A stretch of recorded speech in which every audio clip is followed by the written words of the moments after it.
All right, Dave Feldman, we're here at Metabolic Health Summit 2024. Now, this is a conference all about metabolic health, and you are here talking about your LDL study.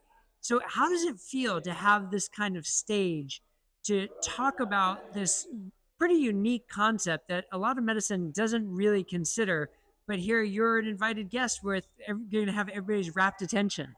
Obviously it's humbling, and I am just excited because this is literally the first time I'll be presenting these data, the match analysis. This is about a month after Dr. Budoff, our principal investigator, presented these himself. Yeah. And of course, within the low carb community and within the community who's really curious about novel approaches to lipids, the match analysis has already caused quite a stir. So what's your sort of take on the reaction you've seen so far? It's pretty close to what I was expecting. Obviously, if it could be potentially paradigm shifting, and I'm not saying it is yet, but if it has that potential, of course, it's going to create a stir.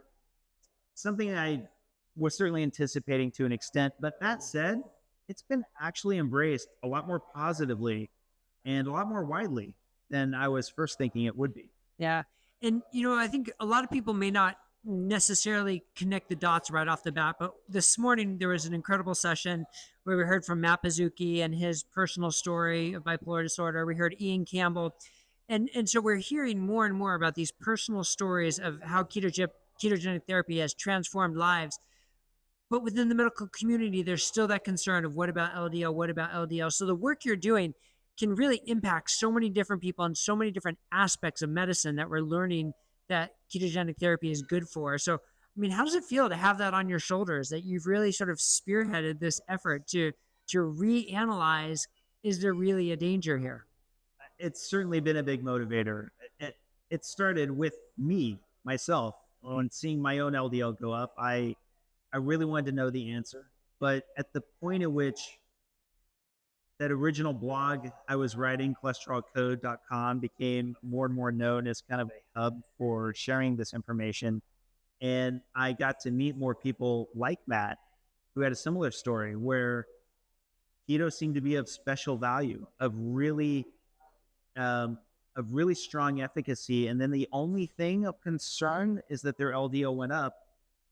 It became something of an intense motivator for me to want to do this. And I'm just so thankful for everybody along the way who's helped to make this happen, which has been a countless number of people. So really, it's not just on my shoulders, it's on everyone's shoulders. Well, I certainly look forward to your talk tomorrow. You seem to have a knack to getting a lot of standing ovations, so we'll see if that happens again tomorrow. I look forward to it. Thanks for all your work. Thank you so much, Brett.